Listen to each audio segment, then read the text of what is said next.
എല്ലാവർക്കും നമസ്കാരം. ഞങ്ങളിന്ന് രാവിലെ ഒരു പ്രത്യേകപരമായിട്ട് ന്യൂസ് കണ്ടിട്ട് അതിനെക്കുറിച്ച് പറയാനായിട്ടായിരുന്നു ഇപ്പോൾ വീഡിയോ എടുക്കുന്നത്.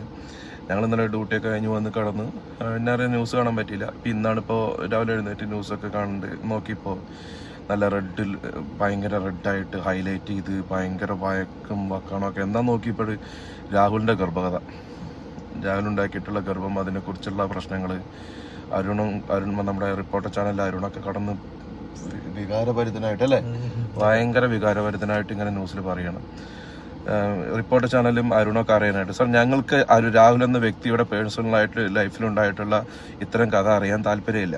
ഞങ്ങൾക്ക് ഞങ്ങളുടെ കേരളത്തിലെ പ്രാദേശികപരമായിട്ടുള്ള കാര്യങ്ങൾ, വികസനം, അഴിമതി നിറഞ്ഞ ഭരണം, വികസന മുരടിപ്പ്, അതുപോലെ സ്വർണ്ണക്കട്ട്, അതൊക്കെ മറയ്ക്കാനായിട്ട് നിങ്ങൾ ഗവൺമെന്റിന്റെ അല്ലെങ്കിൽ ഈ ഭരണകൂടത്തിന്റെ PR വർക്ക് നടത്താനായിട്ട് കൊണ്ടുവരുന്ന ഇത്തരം ന്യൂസുകൾ ഞങ്ങൾക്ക് ചർച്ച ചെയ്യാൻ താല്പര്യമില്ല.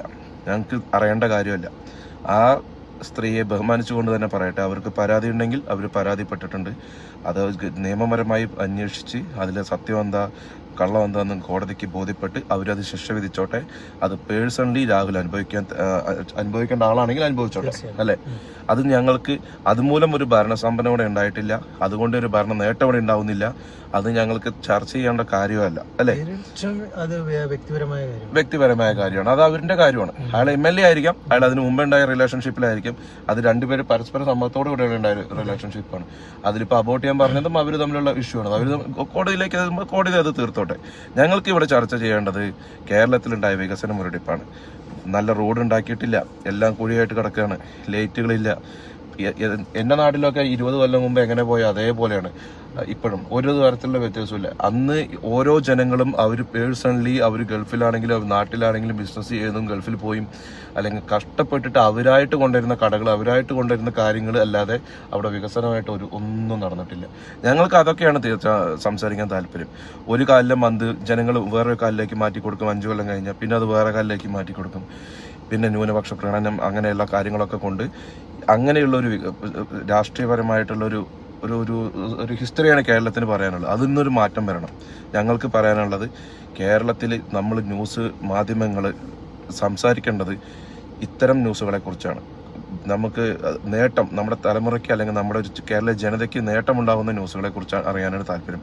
5ഉം 6ഉം ക്ലാസ്സിൽ പഠിക്കുന്ന കുട്ടികൾക്ക് ഗർഭം എന്താ, വിഹിതം എന്താണെന്ന് അറിയാത്ത സാഹചര്യത്തിൽ അവരെ ഇതിനേക്കാളും നന്നായിട്ട് ഒരു സ്റ്റഡി ക്ലാസ് കൊടുക്കാൻ മീഡിയ പ്രവർത്തകർക്കേ കഴിയുന്നുള്ളൂ, അല്ലെ?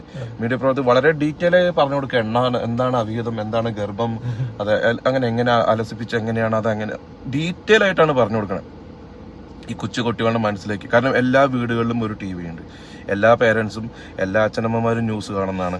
അപ്പൊ ഇത്തരം കാര്യങ്ങൾ വളരെ ഡീറ്റെയിൽ ആയിട്ട് നിങ്ങൾ അവരുടെ മൈൻഡിലേക്ക് ഇൻജക്ട് ചെയ്ത് അവരെ കൂടെ വിഷം ഒഴിച്ചു കൊടുക്കണം അവരുടെ മൈൻഡിലേക്ക്. അപ്പൊ ഇത്തരം ന്യൂസുകൾ ഒഴിവാക്കുക. കേരളത്തിൽ വികസനം മുരടിപ്പിനെ കുറിച്ച് അതിനെക്കുറിച്ച് സംസാരിക്കുക. ഈ ഭരണകൂടത്തിന്റെ PR വർക്ക് എടുത്ത് നടത്തുന്ന ഒരു ചാനലാണ് റിപ്പോർട്ടർ ചാനൽ, പ്രത്യേകിച്ച് അരുൺകുമാർ, അല്ലെ? ഭയങ്കര എന്താ പറയുക, വികാരഭരിതനായിട്ടാണ് അവളുടെ ന്യൂസ് വായിക്കുന്നത്, കേൾക്കുമ്പോൾ നമുക്ക് കാണുന്നത്. അവരുടെ പേഴ്സണൽ ലൈഫ് എല്ലാം വേണ്ട, അത് വിട്ടേക്ക്. അപ്പൊ നിങ്ങൾ ഈ വികസന മുരടിപ്പ് അല്ലെങ്കിൽ അതിന്റെ കാര്യങ്ങളെ കുറിച്ച് ചർച്ച ചെയ്യൂ. ഞങ്ങൾക്ക് അറിയേണ്ടത് അതാണ്. ഞങ്ങൾക്ക് വേണ്ടത് വികസനമാണ്. മോദിജി സ്വപ്നം കാണുന്ന വികസിത ഇന്ത്യയുടെ ഭാഗമാകാൻ കേരളം വികസനത്തിലേക്ക് പോകണം. അതിന് ഞങ്ങൾക്ക് ഒരു മാറ്റം വേണം. അതിനെക്കുറിച്ച് ചിന്തിച്ച് അതിനെക്കുറിച്ച് ആണ് ഞങ്ങൾക്ക് പറയേണ്ടത്. ഒരു കാലിലെ മന്ത് വേറെ കാലിലെ മന്ത് ഇപ്പുറത്തെ കാലിലാക്കി ഇങ്ങനെ കൊണ്ടു നടന്നൊരു കാര്യമില്ല. ഒരു മാറ്റം വേണം. അതിനെക്കുറിച്ചാണ് ഞങ്ങൾക്ക് അറിയേണ്ടത്. അതിനെ എക്സ്പോസ് ചെയ്യൂ. അൺനെസസറി ആയിട്ടുള്ള ഇത്തരം ടോപ്പിക് ഇത് ന്യൂസ് എന്താ പറയാ, റേറ്റിംഗ് കിട്ടാൻ വേണ്ടിയിട്ട് യൂസ്ഫുൾ ആയിരിക്കും. പക്ഷെ ഞങ്ങൾക്ക് അറിയേണ്ട ആവശ്യമില്ലല്ലോ, ഞങ്ങൾക്ക് ഇത് കാണേണ്ട ആവശ്യമില്ല. പ്രത്യേകിച്ച് അരുൺകുമാറിന്റെ എന്താ പറയാ പ്രകടനങ്ങൾ ഞങ്ങൾക്ക് ന്യൂസിൽ കാണേണ്ട ആവശ്യമില്ല. രാഹുൽ ഈശ്വർ കുറെ വീഡിയോസ് ഒക്കെ ഇടുന്നുണ്ട്, ലാപ്ടോപ്പൊക്കെ പൊന്തിപ്പിടിച്ചിട്ട് പുള്ളി അരിപടിക്കാൻ ചെയ്യുന്നതാണ്. പക്ഷെ അതും അയാൾ പറയുന്ന പോയിന്റ് കറക്റ്റാണ്. അത് രാഹുൽ മാങ്കൂട്ടത്തിന്റെ പേഴ്സണൽ കാര്യമല്ലേ, ഞങ്ങൾക്ക് അറിയേണ്ട ആവശ്യമില്ല. അതുകൊണ്ട് ഒരു ഭരണ സ്തംഭനമോ ഭരണ നേട്ടവും ഈ കേരളത്തിൽ ഉണ്ടാവാൻ പോകുന്നില്ല. ഞങ്ങൾക്ക് വികസനപരമായിട്ട് അല്ലെങ്കിൽ ഇവിടെ നടത്തിയിട്ടില്ല എന്ന് എക്സ്പോസ് ചെയ്യുന്ന തരത്തിലുള്ള ഇവരുടെ, ഫോർ എക്സാമ്പിൾ ഇപ്പോൾ കേന്ദ്ര ഗവൺമെന്റ് കൊടുക്കുന്ന ഫണ്ടുകൾ വേണ്ട രീതിയിൽ വിനിയോഗിക്കപ്പെട്ടിട്ടില്ല, അത് വകമാറ്റി ചെലവഴിച്ച് ഇവിടെ വികസന മുരടിപ്പ് നടത്തിയിട്ടുള്ള കാര്യങ്ങൾ, അത്തരം കാര്യങ്ങളൊക്കെയാണ് നമ്മൾ ഫോക്കസ് ചെയ്യേണ്ടത്. പ്രാദേശികതരമായിട്ട് കാൻഡിഡേറ്റ് വോട്ട് ചോദിച്ച് പോകുമ്പോൾ ഓരോ വീട്ടിൽ പോകുമ്പോഴും ഒരിക്കലും ഈ രാഹുൽ മാങ്കൂട്ടത്തിന്റെ ഗർഭകഥയൊന്നുമായിട്ട് പോകരുത്. ആ പ്രാദേശിക ഓരോ വാർഡിലും ഉണ്ടായിട്ടുള്ള വികസന മുരടിപ്പ്, അത് മുമ്പ് ജയിച്ചു വന്നിട്ടുള്ള മെമ്പർമാർ അവർ പ്രകടന പത്രിക എഴുതും. ഈ റോഡിന് 5 ലക്ഷം രൂപ ചെലവാക്കി, ഈ റോഡ് നന്നാക്കി, ആ റോഡിൽ 5 ലക്ഷം ചെലവാക്കി നന്നാക്കി. ആ ഓരോരോ വാർഡിൽ നിങ്ങൾ വോട്ട് ചോദിച്ച് പോകുമ്പോൾ ആ വാർഡിൽ ആ പ്രകടന പത്രികയായിട്ട് പോവുക, ഇതാണ്, എന്നിട്ട് അതിന്റെ വീഡിയോ എടുക്കുക, എന്നിട്ട് അത് എക്സ്പോസ് ചെയ്യുക, ഇതാണ് ഇവിടെ 2 ലക്ഷം കൊടുത്ത് കാണിച്ചിട്ടുള്ള റോഡ്, നേരാക്കിയിട്ടുള്ള റോഡ്, അതിനെക്കുറിച്ച് പറയുക. എന്നിട്ട് ഇനി എന്ത് ചെയ്യാൻ പറ്റും വികസനപരമായിട്ട് അതിനെക്കുറിച്ച് സംസാരിക്കുക. അത്തരം ടോപ്പിക്കുകൾ മാത്രം നമ്മൾ സംസാരിക്കുക. ഇത്തരം ടോപ്പിക്കുകൾ പുച്ഛിച്ച് തള്ളുക എന്നാണ് എനിക്ക് പറയാനുള്ളത്. നിനക്കെന്താണ് പറയുന്നത്? അല്ലേ? നമ്മുടെ കുട്ടികൾക്ക് അറിയേണ്ടത് എന്താണ്? രാഹുലിന്റെ ഗർഭകഥയാണോ? ഒരിക്കലും അല്ല. നമ്മുടെ നാട്ടിൽ എന്തുണ്ടായി? അംഗൻവാടിയിൽ നല്ല ക്ഷേമപരമായിട്ടുള്ള അല്ലെങ്കിൽ നല്ല പ്രോട്ടീൻ ഉള്ള ഫുഡ് കൊടുക്കുന്നുണ്ടോ? ലൈറ്റുകളിലൊക്കെ തെരുവ് വീതികളിൽ ലൈറ്റുകളുണ്ടോ? നല്ല റോഡുകളുണ്ടോ? ആശുപത്രി ഉണ്ടോ? വേസ്റ്റ് നിർമ്മാർജ്ജനം നല്ല രീതിയിൽ നടക്കുന്നുണ്ടോ? കൃഷിക്കാർക്ക് അതിന്റെ കേന്ദ്ര ഗവൺമെന്റ് അനൗൺസ് ചെയ്തിട്ടുള്ള പദ്ധതികൾ നേരിട്ട് എത്തുന്നുണ്ടോ? പെൻഷൻ കറക്റ്റായി കിട്ടുന്നുണ്ടോ? എംപ്ലോയികളുടെ ശമ്പളം, അതുപോലെ പുതിയ തൊഴിലുകൾ ക്രിയേറ്റ് ചെയ്യപ്പെടുന്നുണ്ടോ? അല്ലെങ്കിൽ ഗവൺമെന്റിന്റെ ഇൻകം, ഫോർ എക്സാമ്പിൾ നമ്മുടെ ഗവൺമെന്റ് ഇപ്പോഴും ഡിപ്പെൻഡ് ചെയ്യുന്നത് ഈ ലോട്ടറി, മദ്യം, ഇതൊക്കെയാണ്. അവർ വേറെ റവന്യൂ ഉണ്ടാവുന്ന രീതിയിലുള്ള വേറെ എന്തെങ്കിലും പ്രൊജക്ട് ഇവിടെ ഓപ്പൺ ചെയ്തിട്ടുണ്ടോ? ഒരു പ്രൊജക്റ്റും ലാസ്റ്റ് 10 വർഷത്തിനിടയിൽ കേരളത്തിൽ ഉണ്ടായിട്ടില്ല. അങ്ങനെയുള്ള കാര്യങ്ങളൊക്കെ NRI മണിയാണ്.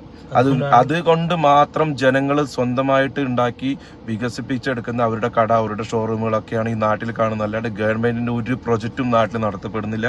അതിന് BJP ഗവൺമെന്റ് അധികാരത്തിൽ വരിക തന്നെ വേണം, അല്ലെ?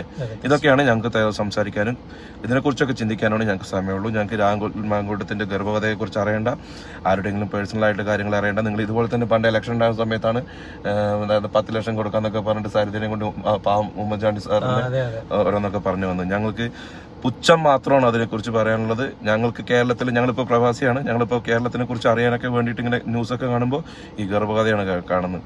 വളരെ പുച്ഛം മാത്രമേ ഉള്ളൂ. ഇത് ഏറ്റുപിടിക്കാതെ ഈ സ്വർണം കട്ട കഥകൾ നിങ്ങൾ ഇന്റൻഷനലി മൂടി വയ്ക്കാൻ വേണ്ടിയിട്ടാണ് ഇതൊക്കെ കൊണ്ടുവരുന്നത്. സ്വർണം കട്ട കഥ, നമ്മുടെ അയ്യപ്പസ്വാമിയുടെ അമ്പലത്തിന്റെ കട്ടള വരെ കട്ട് കൊണ്ടുപോകുന്ന കള്ളന്മാരെ ജനങ്ങളുടെ മൈൻഡിൽ നിന്ന് മാറ്റി ഇത്തരം ചിന്തകൾ ചിന്തിക്കാനും അതിന് ഈ ഇലക്ഷൻ സമയത്ത് അതിന്റെ ഓർമ്മ മനുഷ്യന്റെ മൈൻഡിൽ നിന്നും കളയാനുമാണ് ഇങ്ങനെയുള്ള ന്യൂസുകളൊക്കെ കൊണ്ടുവരുന്നത്. അപ്പൊ അതൊക്കെ നിർത്തുക, ഇതാണ് എനിക്ക് പറയാനുള്ളത്.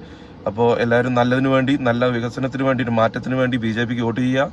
ഈ കാലിലെ മന്തുകൾ പരസ്പരം മാറ്റി വെക്കാതെ മൂന്നാമത്തെ ഒരു കക്ഷിക്ക് ഒരു അവസരം കൊടുത്തു നോക്കുക. ശരിയായിട്ട് ഭരിക്കാൻ പറ്റിയില്ലെങ്കിൽ നിങ്ങൾ അടുത്ത വർഷം റിജക്ട് ചെയ്യുക. ഇതാണ് എനിക്ക് പറയാനുള്ളത്. Thank you.